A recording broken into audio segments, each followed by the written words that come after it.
That stone never moved, not once. And when AI ran the numbers on why, even the models broke down.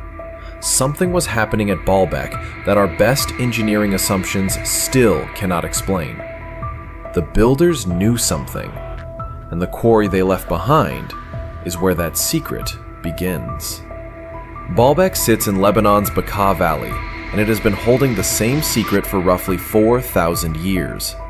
Most people accept the Roman attribution, move on, and call it impressive. But here's what that comfortable explanation quietly ignores. If the Romans genuinely moved stones at this scale, using only the tools we've credited them with, then everything we think we know about ancient engineering history needs to be rewritten from the ground up.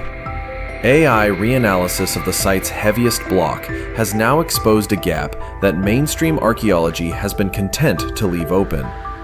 That quarry block isn't just a curiosity, it's a confession, and it's been waiting in the limestone this entire time. Start with what's actually there, sitting in plain sight, daring you to explain it. 3 stones, each one weighing somewhere between 750 and 800 tons. They are seated into the podium wall of the Temple of Jupiter at Baalbek with a precision that would make a modern surveyor uncomfortable. No mortar, no gaps wide enough to slide a credit card through, and they sit 7 meters above the ground, which means whatever process put them there had to lift them, not just drag them. 7 meters doesn't sound like much until you're standing beneath those blocks looking up. At that height, with that mass, every conventional ramp theory collapses under its own arithmetic. The angles required to build a functional earthen ramp to that elevation with a gradient shallow enough to actually move an 800-ton stone without the ramp itself failing would demand a structure longer than the temple complex itself.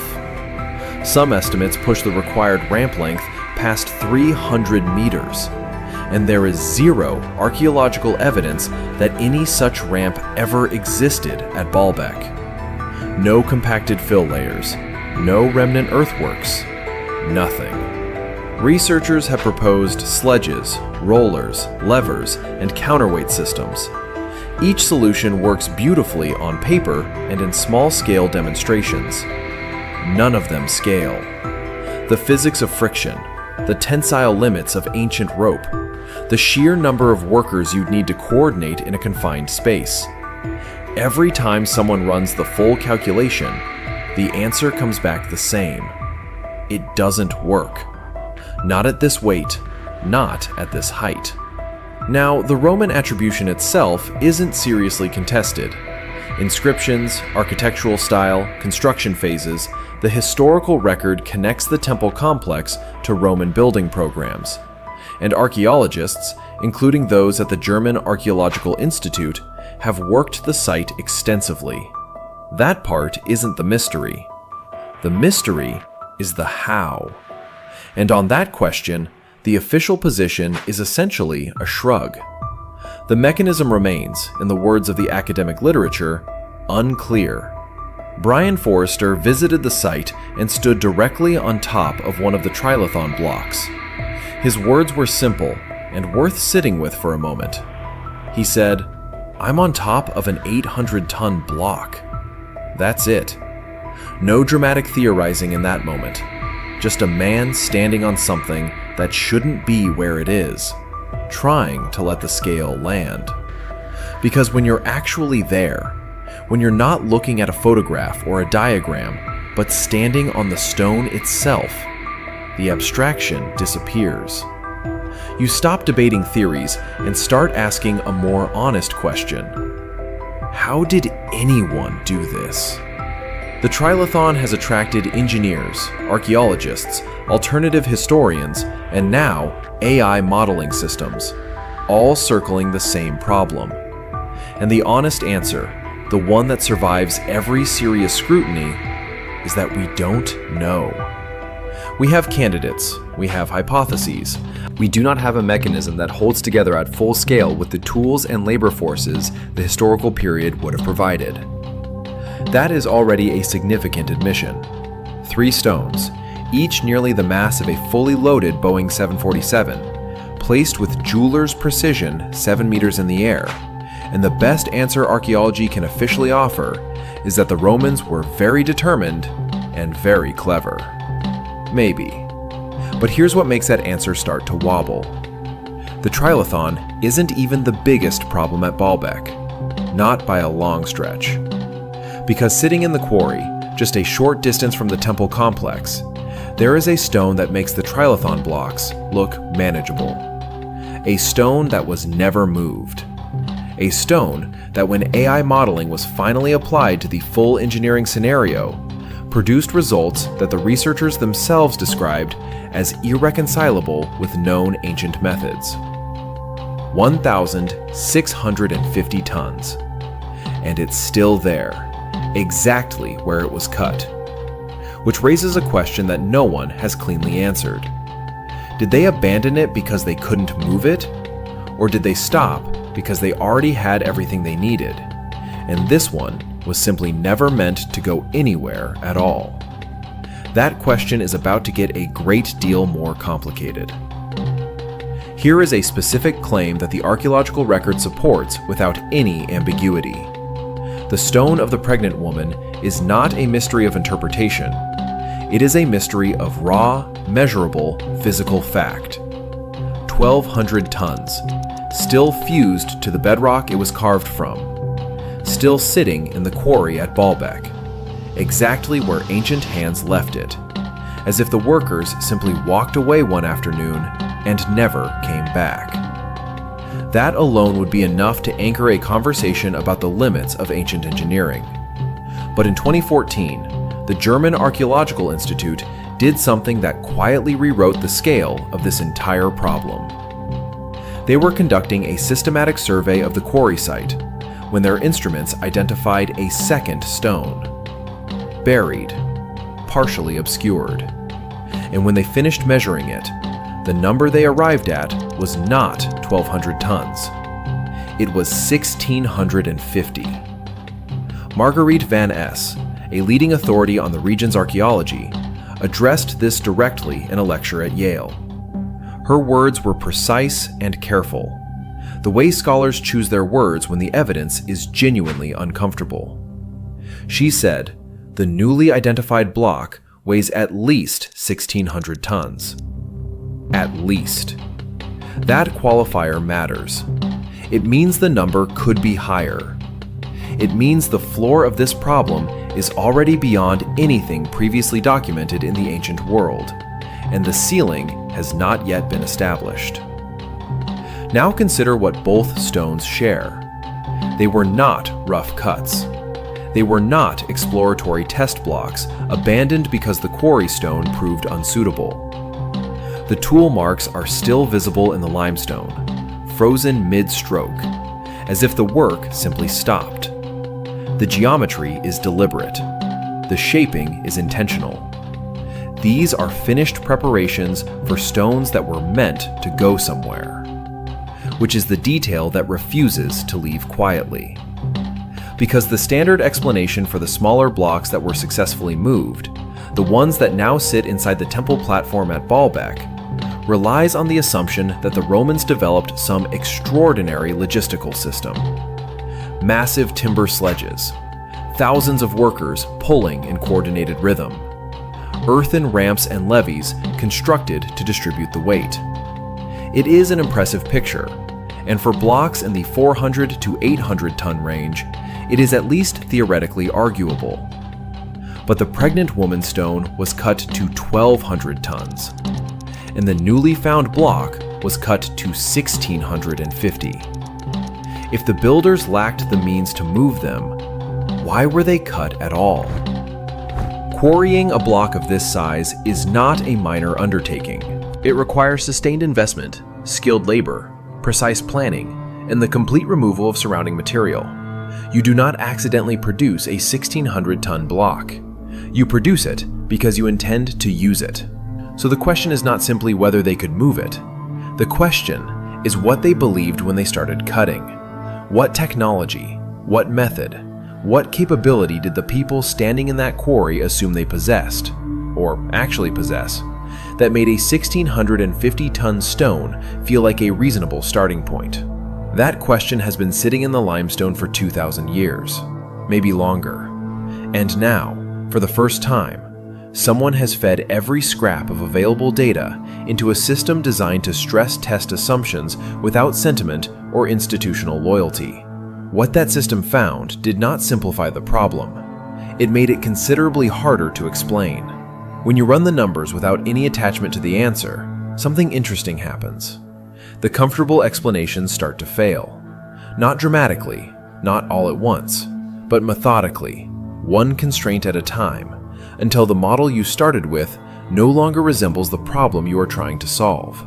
That is exactly what happened when AI analysis was applied to the transport question at Baalbek. The specific target was the 1,650-ton block identified by the German Archaeological Institute. Every known ancient transport method was entered into the analysis. Every model was stress tested against the actual physical parameters of that stone, that quarry, and that site. The sledge and roller method was the first to face the numbers. This is the approach most commonly cited in academic literature as the probable solution for moving the smaller Baalbek stones. Timber sledges, cylindrical rollers, and large coordinated teams pulling in sequence. For the 1,650-ton block, the model requires a minimum of 40,000 workers operating in synchronized coordination. Not 40,000 workers on the project, 40,000 workers actively engaged in the pull at the same moment, maintaining consistent force across the full length of the sledge. The logistical infrastructure required to feed, house, coordinate, and position 40,000 people in a single location in the ancient world is, by itself, an engineering challenge that rivals the transport problem it is supposed to solve. But the worker count is not even where the analysis stalls most completely. The ground does. No ancient road near the Baalbek quarry, and no levee or prepared earthwork identified by any survey of the site, can bear a distributed load consistent with a 1,650-ton stone in transit. The soil composition, the gradient, and the absence of any reinforced pathway between the quarry floor and the temple platform all point toward the same conclusion. Horizontal drag across that terrain, at that weight, does not work. The ground fails before the stone moves far enough to matter. Then there is the geometry of the cut itself. The analysis flagged something that had been noted in passing by archaeologists, but never fully pursued. The angle and orientation of the cut around the 1,650-ton block is not consistent with preparation for horizontal movement. The shaping of the stone, the way the surrounding material was removed, the profile of the base, all of it aligns more naturally with a vertical extraction, a lift, not a drag. That is a significant finding, because horizontal transport, for all its difficulties, at least has historical precedent in various forms across multiple ancient cultures. Vertical lift at 1,650 tons has no precedent. No crane in the ancient world approaches that capacity. No known pulley system, no counterweight mechanism, no recorded technology from any civilization in the relevant period gets within a reasonable order of magnitude of that number. And yet, the geometry of the cut implies it. The stone was prepared as if someone intended to lift it straight out of the bedrock. The AI analysis did not name a method. It could not, because the data does not point toward any method currently in the historical record. What it did was eliminate the alternatives systematically, one by one, until what remained was a gap, a space where the explanation should be, occupied instead by silence and tool marks, and a 1,650-ton block that was shaped with obvious intention, and then, for reasons that remain completely unclear, left exactly where it was. The method the site implies is one that no mainstream framework has been willing to name directly, and the reason for that reluctance is about to become clear. Here is the fact that anchors everything else. 3 stones, weighing approximately 1,000 tons each, were successfully moved from this quarry and placed inside the temple platform at Baalbek. They are called the Trilithon. They are sitting there right now, fitted with a precision that still confounds engineers who study them in person. Whatever method was used, it worked. 3 times.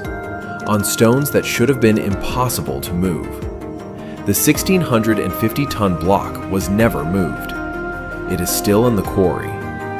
Hold both of those facts at the same time, because the distance between them is where the real question lives.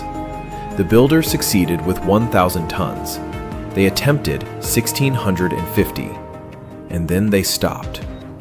The crack in the pregnant woman's stone offers one possible explanation: a structural flaw that appeared during cutting, a fracture that made the block unusable.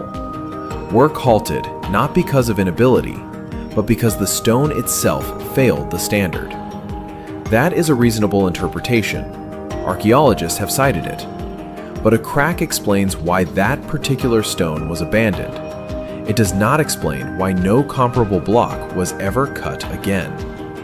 If the method existed, if the capability was real, the logical response to a cracked stone is to cut another one. You do not walk away from the quarry permanently because one block developed a fault line. You try again. They did not try again. The archiphenic theory, developed by researchers examining the pre-Roman layers of the Baalbek site, proposes that the massive foundation stones predate the Roman temple complex by a significant margin. The argument is that a Phoenician megalithic tradition, older and technically distinct from anything Rome built, laid the original platform. The Romans, according to this reading, did not create the engineering problem at Baalbek. They inherited it. They built their temple on top of a foundation they did not fully understand and almost certainly could not have constructed themselves. If that framework is correct, then the trilithon stones and the abandoned quarry blocks belong to the same builders, the same era, the same technical tradition. The triumph and the failure are connected. The 3 stones that moved and the one that did not were all part of a single project carried out by people who believed, at the time they started cutting, that they could move anything they shaped.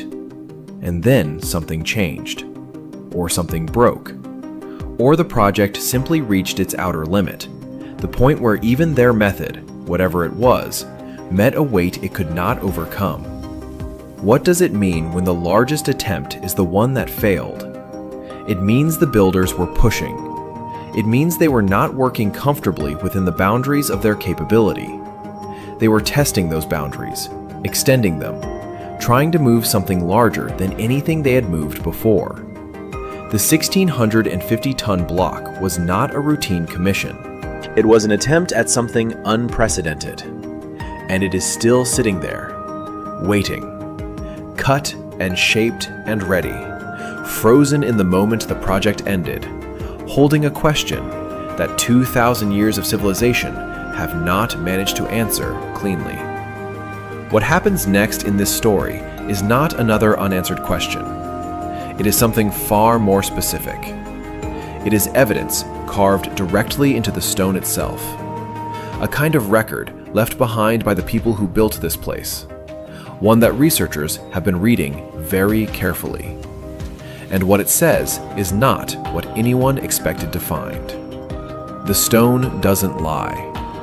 Whatever the next excavation season uncovers, it will have to answer to what's already written in the rock. Drop your best explanation for the abandoned stone in the comments below, and subscribe. The next revelation is already being uncovered.